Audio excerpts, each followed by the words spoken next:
Le escribí las grandezas de mi ley, y fueron tenidas por cosa extraña. Oseas 8:12. He aquí la queja de Dios contra Efraín. Él nos muestra su bondad al reprender a sus descarriadas criaturas, y vemos su amor cuando inclina la cabeza atento a lo que ocurre en la tierra. Si quiere, puede hacerse un vestido con la noche, rodear sus brazos con brazaletes de estrellas y ceñir su frente con los rayos del sol como diadema. Puede morar solo, lejos, muy lejos de este mundo, más allá del séptimo cielo, y contemplar con serena y silenciosa indiferencia todo cuanto sus criaturas hacen. Puede hacer como Júpiter que, según creían los paganos, estaba siempre en eterno silencio, agitando a veces su terrible cabeza, mandando a las parcas según su voluntad, pasando por alto las pequeñeces de esta tierra y considerándolas indignas de llamar su atención, absorto en su propio ser, abstraído en sí mismo, viviendo solo y apartado. Y yo, como una de sus criaturas, podría subir a la cima de la montaña en una noche estrellada y decir ante su silencio: son los ojos de Dios, pero no me miran a mí. Vuestro brillo es don de su omnipotencia, pero sus rayos no son sonrisas de amor para mí. Dios, el poderoso Creador, me ha olvidado. Soy una gota despreciable en el océano de la creación, una hoja seca en el bosque de la vida, un átomo en el monte de la existencia. No me conoce, estoy solo, solo. Pero no es así, amados. Nuestro Dios es muy diferente. Repara en cada uno de nosotros. No existe pájaro ni gusano que escape a sus decretos. No hay ser sobre el que sus ojos no reposen. Él conoce nuestros hechos más íntimos y secretos. En todo cuanto hagamos, soportemos o suframos, su mirada está pendiente de nosotros y su sonrisa nos cobija. Si somos su pueblo, o estamos bajo su enojo, si nos hemos apartado de él.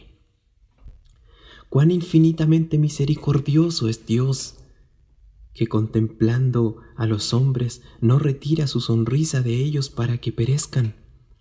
Vemos en este pasaje que Dios se acuerda del hombre, por cuanto dice a Efraín: le escribí las grandezas de mi ley, y fueron tenidas por cosa extraña.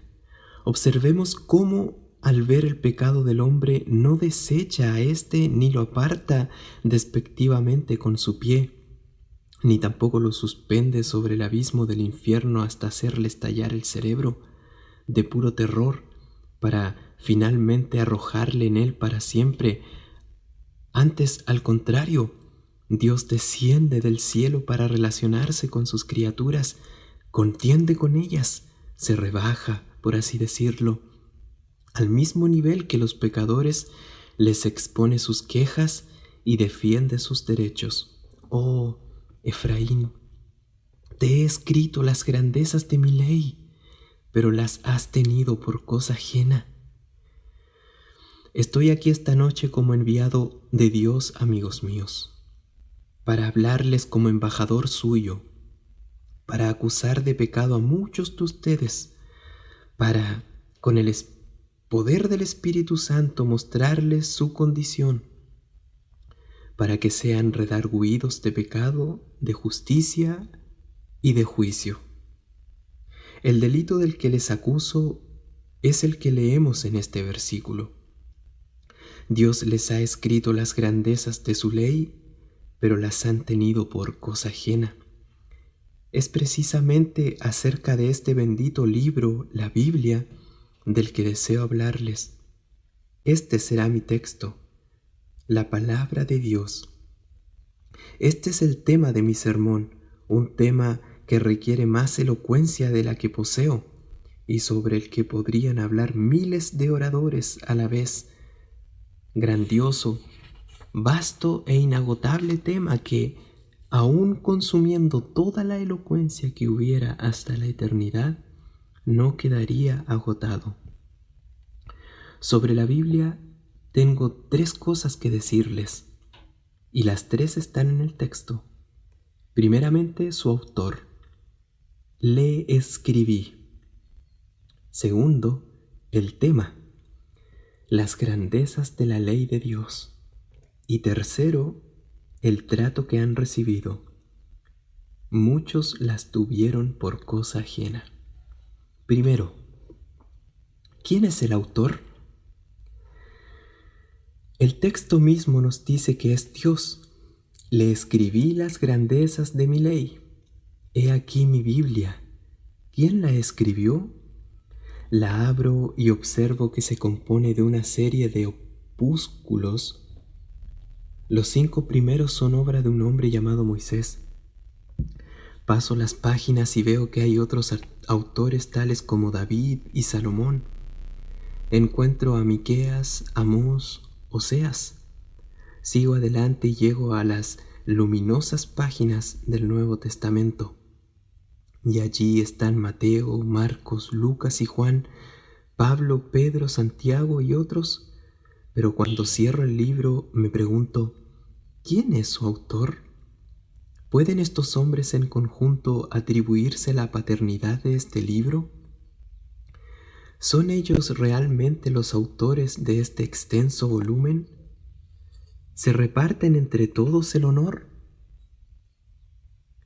Nuestra fe santa nos dice que no.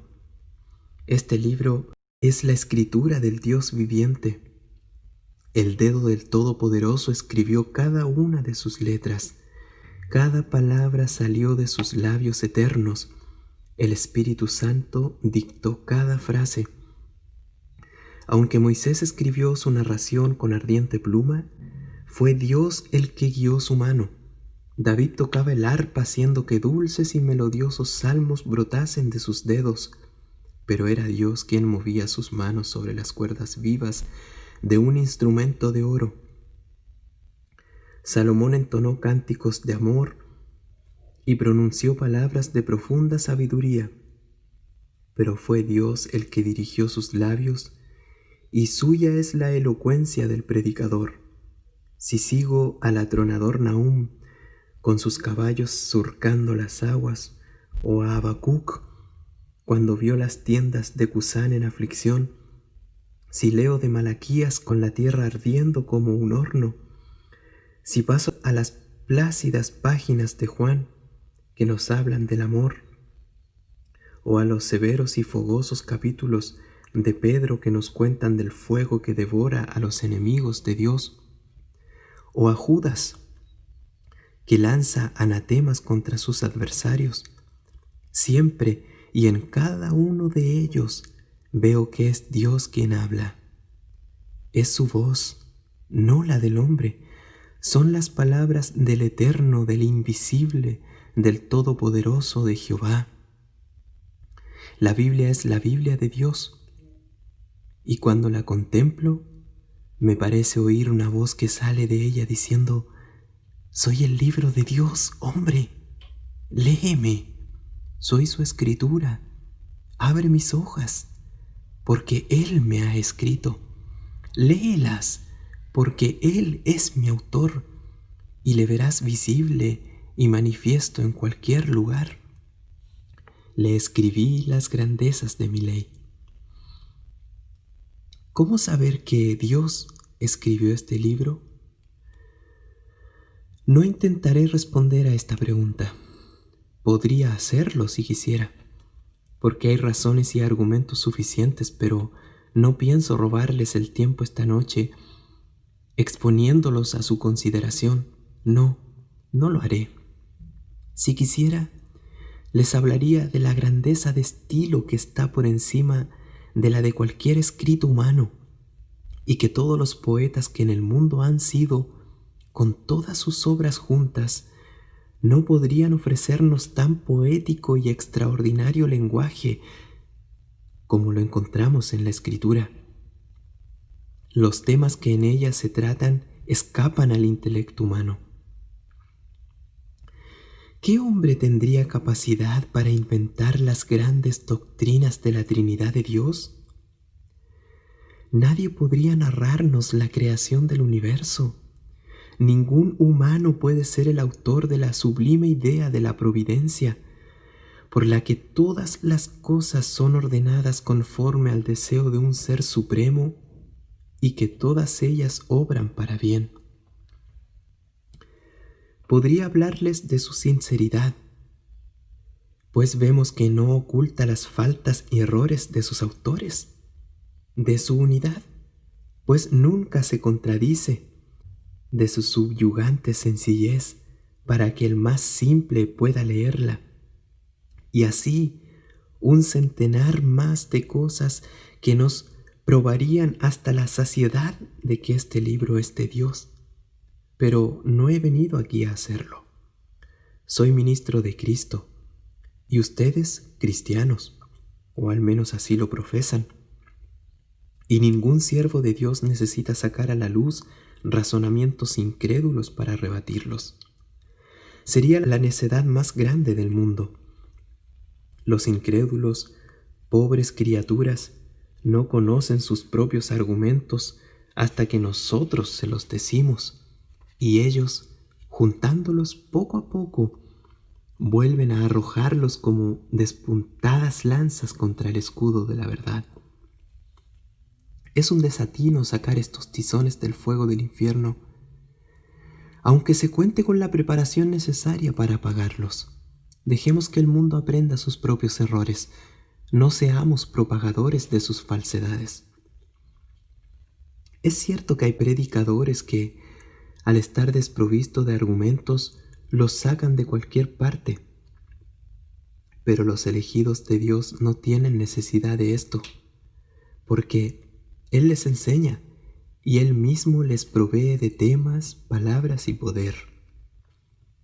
Quizá algunos de los que me escuchan han entrado aquí sin fe, hombres racionalistas, librepensadores. No argumentaré contra los tales. Confieso que no estoy aquí para debatir, sino para predicar lo que conozco y siento. Pero sepan que yo también he sido como uno de ellos. Hubo un mal momento en mi vida cuando levé el ancla de mi fe, solté las amarras de mis creencias y, no queriendo permanecer ya por más tiempo anclado firmemente en el puerto de la revelación, dejé que mi nave surcara la mar impulsada por el viento. Dije a la razón: sé tú mi capitán, y a la inteligencia: y tú mi timón.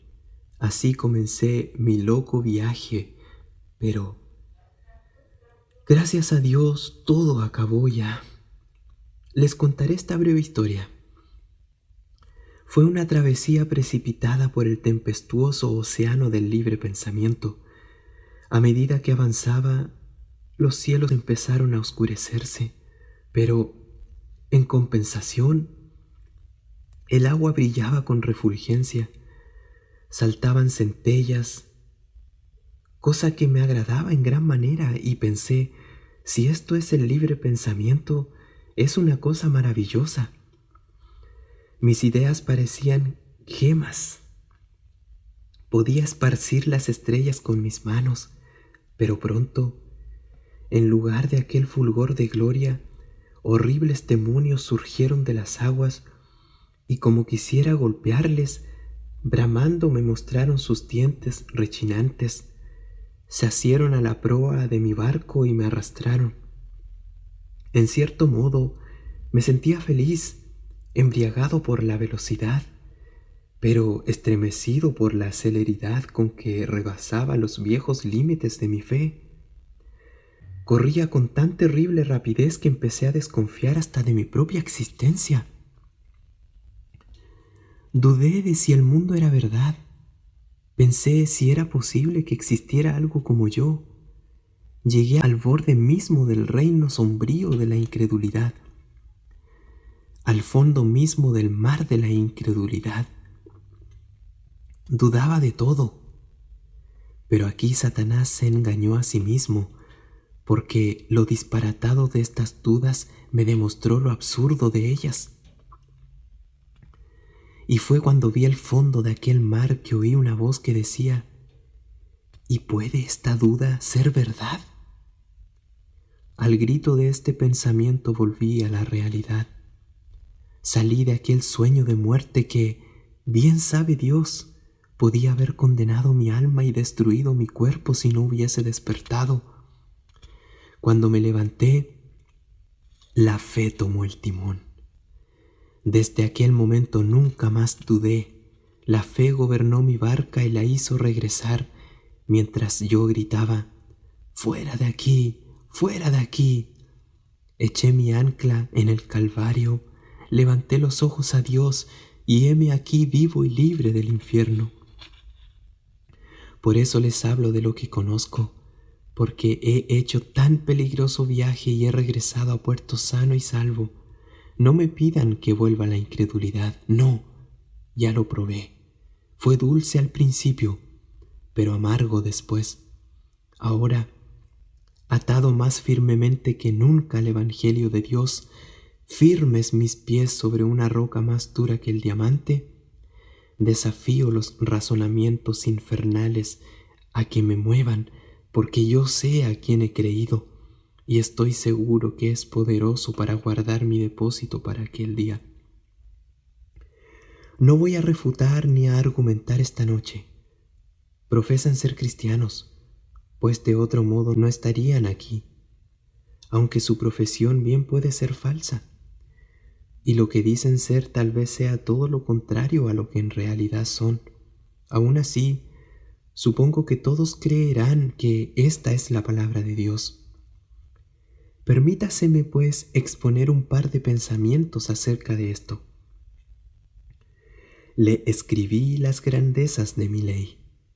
Examinen este libro, amigos míos, y admiren su autoridad. No es un libro corriente.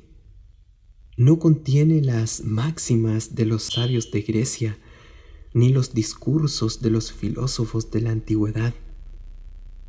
Si estas palabras hubiesen sido escritas por el hombre, podríamos desecharlas, pero permítaseme meditar en este solemne pensamiento. Este libro es el manuscrito de Dios. Estas son sus palabras. Permítaseme inquirir su antigüedad. Está fechado en los collados del cielo. Permítaseme considerar sus palabras. Son destellos de gloria para mis ojos. Permítaseme leer sus capítulos. Rebosan de grandeza y misterio escondidos. Sus profecías están henchidas de increíbles maravillas. Oh, libro de los libros, y que tú hayas sido escrito por mi Dios. Me postro ante ti. Tú, libro, tienes plena autoridad. Tú eres el edicto del emperador del cielo. Lejos esté de mí utilizar mi razón para contradecirte. Razón, tu lugar está en considerar y averiguar lo que este volumen quiere decir, no lo que debería decir. Que mi intelecto y mi razón se sienten y escuchen, porque estas palabras son las palabras de Dios. Me siento incapaz de extenderme en este pensamiento. Oh, si pudieran recordar que es Dios quien escribió la Biblia verdadera y realmente. Oh, si se les hubiese permitido la entrada en las cámaras secretas del cielo y hubiesen podido contemplar a Dios empuñando la pluma mientras escribía estas maravillosas letras, seguro que las respetarían. Pero pueden creer que es el manuscrito de Dios, tanto como si hubiesen estado presentes cuando lo escribía. La Biblia es un libro fidedigno, es un libro autoritativo, porque la escribió Dios. Tiemblen, tiemblen, no sea que lo desprecien. Reparen en su autoridad, porque es la palabra de Dios. Al ser obra de Dios, pues, advirtamos su veracidad. Si yo fuese su autor, gusanos censuradores la poblarían inmediatamente, mancillándola con sus larvas diabólicas. Si la hubiese escrito yo, no faltarían quienes la destrozaran enseguida, y tal vez con razón, pero no, es la palabra de Dios. Ven y buscan que criticarla, y descubre sus defectos, examínala desde el Génesis al Apocalipsis y encuentra un error. Es veta de oro puro sin mezcla de escoria terrenal. Es estrella sin mácula, sol de perfección, luz sin penumbra, luna resplandeciente, gloria sin sombra. Oh Biblia, no se puede decir de ningún libro que sea perfecto y puro, pero nosotros podemos decir de ti que toda la sabiduría se encuentra encerrada en tus páginas, pura y perfecta. Es el juez que pone fin a toda discusión cuando la inteligencia y la razón fracasan. Es el libro sin mancha de error, porque es puro, sin mixtura, verdad perfecta. ¿Por qué? Porque Dios lo escribió. Acusa a Dios de error si quieres. Di que este libro no es lo que debiera ser. Sé de personas a las que con orgullosa falsa modestia les gustaría enmendar la Biblia. Y, casi me ruborizo al decirlo, he oído ministros de Dios que han alterado su palabra porque la temían. ¿Nunca has oído decir: el que creyere y fuere bautizado será salvo, mas el que no creyere, ¿qué dice la Escritura? ¿Será condenado? Pero esto no suena bien ni es muy fino. Por eso dicen: será culpable, en lugar de será condenado. Caballeros, dejen de embellecer la Biblia y prediquen la palabra de Dios. No necesitamos ninguna de sus alteraciones. He oído a personas que orando, en vez de decir: haced firmes vuestra vocación y elección, dicen: haced firmes vuestra vocación y salvación. Qué lástima que no hubieran nacido cuando Dios moraba en los tiempos remotos. Podrían haberle enseñado a escribir. ¡Oh! Inconcebible impudicia y orgullo desmedido. Tratar de dictar al sabio de los sabios, enseñar al omnisciente e instruir al eterno. Singular cosa es que haya hombres tan viles que utilicen el cuchillo de Joacim para mutilar la palabra de Dios, porque haya pasajes que no les sean gratos. Oh, tú que sientes aversión a ciertas partes de la Sagrada Escritura, debes saber con certeza que tu gusto está corrompido y que la voluntad de Dios no se sujeta a tu pobre opinión. Tu desagrado es la verdadera razón por la que Él la escribió, porque no tenías por qué estar de acuerdo, ni tienes derecho a ser complacido. Por ello, Dios escribió lo que no te gusta, la verdad. Postrémonos reverentemente ante ella, porque es Él quien la ha inspirado. Es la verdad pura. De esta fuente mana agua vitae, agua viva, sin una partícula de tierra. De este sol nacen rayos de esplendor sin sombra alguna. Bendita Biblia, tú eres toda la verdad. Antes de dejar este punto, parémonos a considerar la misericordia de Dios al escribirnos la Biblia. Podía haber dejado que anduviésemos a tientas por nuestro camino de tinieblas, como los ciegos palpan buscando la pared. Podía habernos dejado en nuestro extravío, guiados solamente por la estrella de la razón. Recuerdo un caso que le ocurrió al señor Ham, quien afirmaba constantemente que la luz de la razón es de sobra suficiente. Una noche, en casa de un buen ministro de Dios, había estado discutiendo sobre este asunto, manifestando su firme convicción en la suficiencia de la luz natural.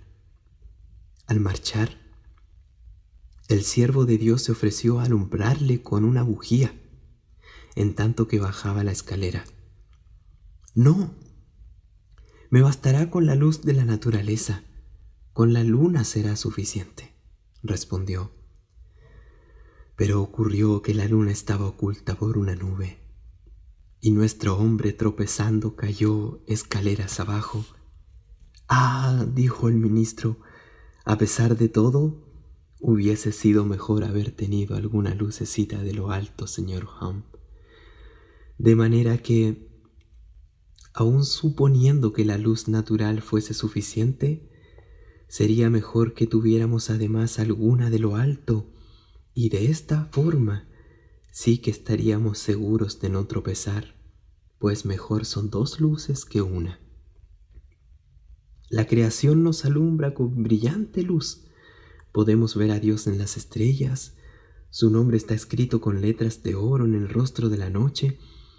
Podemos descubrir su gloria en las olas del océano y en los árboles del campo. Pero es mejor leer en dos libros que en uno. Le encontraremos aquí más diáfanamente revelado, porque Él mismo ha escrito este libro y nos ha dado la clave para entenderlo si tenemos el Espíritu Santo. Amados hermanos, demos gracias a Dios por esta Biblia. Amémosla y considerémosla más preciosa que el oro más fino. Una observación más y paso al segundo punto. Si esta es la palabra de Dios, ¿qué será de los que no la han leído desde el mes pasado? ¿Desde el mes pasado? Pero si no lo he hecho en todo el año, y muchos de los presentes no la habrán leído nunca. La mayoría de las personas tratan la Biblia muy educadamente. Tienen una edición de bolsillo primorosamente encuadernada, la envuelven en un blanco pañuelo y así la llevan al culto. Cuando regresan a casa, la guardan en un cajón y hasta el próximo domingo. Entonces la vuelven a sacar para que le dé el aire y la llevan a la capilla. Todo cuanto la pobre Biblia recibe es este paseo dominical. Esa es la manera en que tienen de tratar a tan celestial mensajero. Hay suficiente polvo sobre las Biblias de muchos para que con su propio dedo puedan escribir condenación.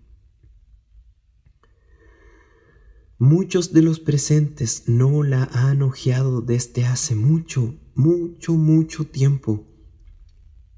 ¿Y qué piensan? Mis palabras son bruscas pero verdaderas. ¿Qué dirá Dios finalmente cuando vayas a su presencia? ¿Leíste mi Biblia? No. Te escribí una carta de misericordia. ¿La has leído? No. Rebelde, te envié una carta invitándote a venir. ¿Es que jamás la leíste? Señor, nunca rompí el lacre, siempre la guardé bien cerrada. Desdichado, dice Dios, entonces bien mereces el infierno. Si te escribí esta carta de amor y ni siquiera quisiste romper el sello, ¿qué haré contigo? Oh, no permitas que tal cosa ocurra contigo. Lee la Biblia, escudriña la palabra. Lectura extraída del libro No hay otro evangelio de Charles Spurgeon.